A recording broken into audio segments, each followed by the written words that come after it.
On one of Buffalo's worst days in history, the country stepped in to help. Money and other donations flooded into Buffalo's east side. And this little fridge in the area got a lot of attention.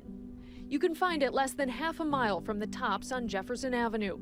The community fridge is cold 24/7 for anyone hungry to take what they need inside. Community fridges really started popping up during the pandemic as an alternate resource for people in need, right? Before we got those stimulus checks, before we really got any government support, community fridges kind of became a way that neighbors can take care of neighbors. The idea for this fridge came from a group of community fridges in New York City. It was turned on in October of 2020. We just find that this gets a lot of foot traffic and a lot of people in need of food in this area. When a gunman killed 10 innocent people at the grocery store on May 14th, 2022, the community fridge posted to their popular social media account a Venmo account that people could donate to. Within days, hundreds of thousands of dollars came flooding in. Other donations came in as well. We had people on the ground starting from that Sunday. People were tabling, dropping off bulk donations. Essentially, everyone went into crisis mode. For about 10 days, they took in and gave out an immense amount of food in the community. They weren't and still aren't a 501c3, so group leaders got help setting up a bank account and got to work spreading out the money amongst other organizations doing good work in town. We knew that we had a job to do in reallocating these back to other organizations, Black-led organizations, other boots-on-the-ground organizations. Here's a list of everyone who got money. 10 organizations in all received donations in late summer last year. The community fridge gave away more than half of what they received. The rest of the money will go toward their own mission. And this isn't the only free community fridge in Buffalo. This one is called the Big Herc Fridge. You can find it on Herkimer Street on the city's west side. There's another one at the Buffalo Collegiate Charter School campus. Today, despite what happened on May 14th, the mission of the fridges is the same as it was in 2020. Help feed neighbors who may be struggling. Our hope is that the community will make donations to the fridge, take what they need, and leave what they don't. The greatest need is people. They're in need of volunteers to help stock the fridges and clean them. Pick up a few extra groceries on your weekly supermarket run. If you buy food for the fridge and send them your receipt, they'll pay you back up to $100. We love greens, fruits, veggies. That's really our primary focus because unlike a food pantry, we're a fridge, so we can store fresh food. It doesn't all have to be non-perishable. Also, Buffalo Collegiate is closing, so they're hopeful another business in the area of Jewett Avenue near the Tri-Main building will take over. For more information, go to buffalocommunityfridges.com. Savard for Murray for Savard. Late man Mara. Miller makes a spectacular save. He's a Vezina Trophy winner, Olympic silver medalist, Olympic MVP, NHL All-Star, and Hobie Baker winner. Ryan Miller says he's finding a new chapter after his playing career. Come back and to kind of restart and enter a different stage of life, but certainly reflecting back on how great it was, and hopefully make another chapter just as great. Miller says Buffalo is a city like no other, with fans buying into their teams with blood, sweat, and tears. It's more of a small town, similar to Miller's upbringing in Michigan. People really do go out and support people's interests here, which I think is cool. And I think in some of the other cities, it's just at such a large scale sometimes, it gets kind of lost. You kind of just go and you should show up and you leave. I think here is more, intimate experience. His career off the ice was defined by volunteering, especially for Roswell Park. When you get involved with the community, it's kind of it's more than just a give back. It's like you feel a part of something. If you're going to show up for us, it's important to show up for the community and have that relationship where it's not just so one-sided. That Miller time energy will return to the KeyBank Center in January when his number will hang in the rafters alongside other Sabres legends. Part of it is humbling, and it's a proud moment for sure. But also, it's kind of like I can't believe we're at that point. It just feels like Are we really at the stage where we're looking back? As the fans celebrate what he did for the Sabres and the region, Miller says it's time for him to come back to Buffalo and give back to a city that gave so much to him. And I want to keep that close connection with the people, and I want to keep the connection with the organization. I felt strongly about building something when I was here, and I want to help contribute and be a part of that and how I can in a different way now. Sad day, very tragic day for the Buffalo Fire Department family. We did have a firefighter who paid the ultimate sacrifice. Fire crews responded to 745 Main Street Wednesday morning for what turned out to be a massive 4-alarm blaze that claimed the life of a 37-year-old Buffalo firefighter based at Engine 2. The building was believed to be smoldering before a more significant blaze broke out. Fire Commissioner William Ronaldo thinks a backdraft pushed a fireball out of the building.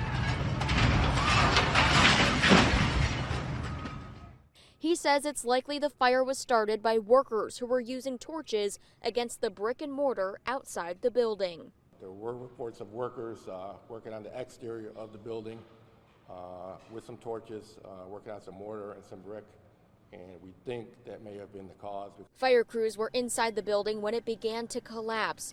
One firefighter became trapped and didn't respond on the radio. We don't know exactly how he passed. We do know he was in that immediate collapse zone.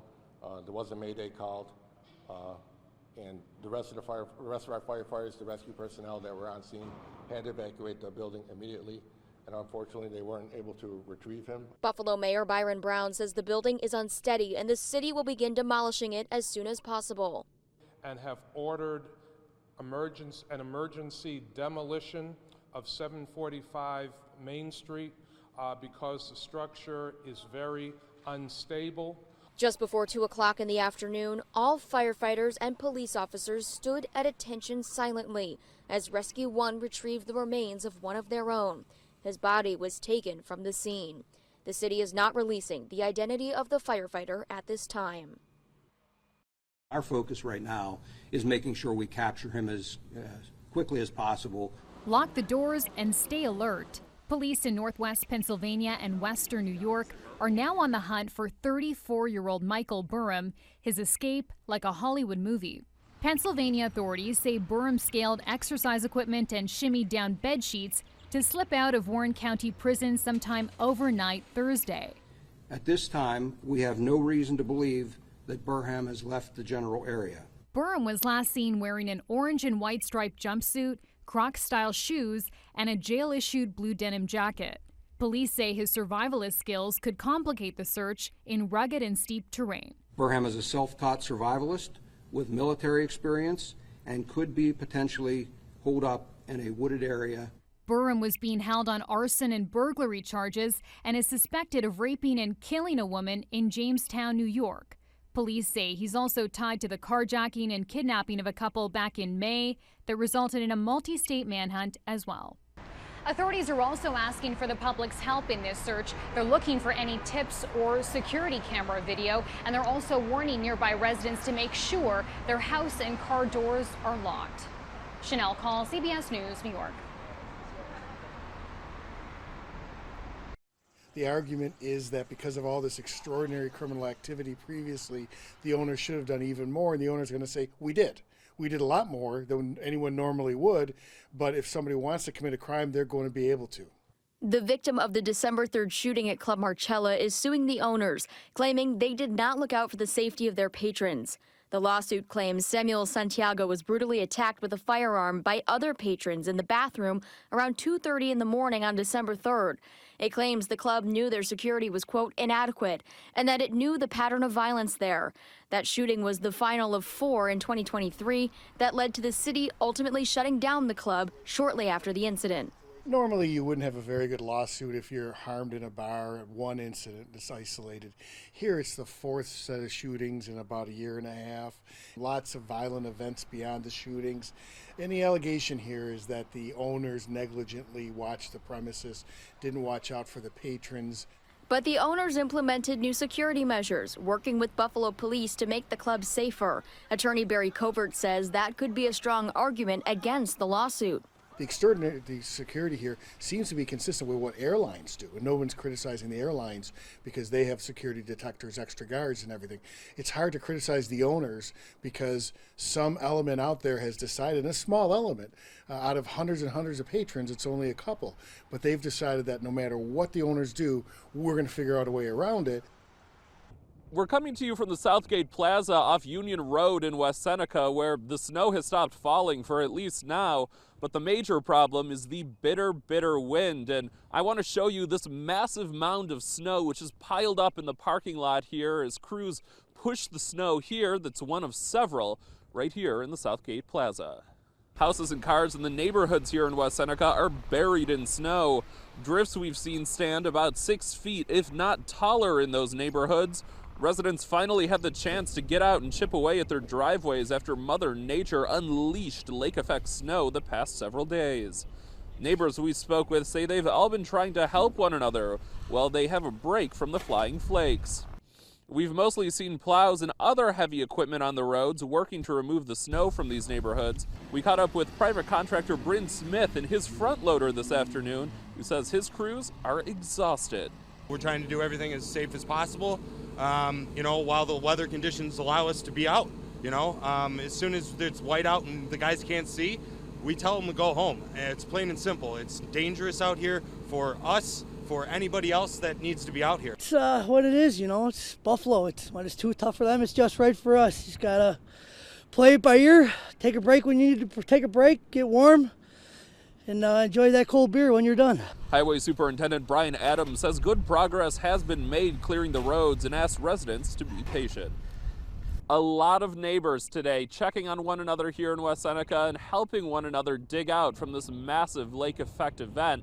Reporting in West Seneca, Patrick Ryan, News 4. Marty Buron running the bases.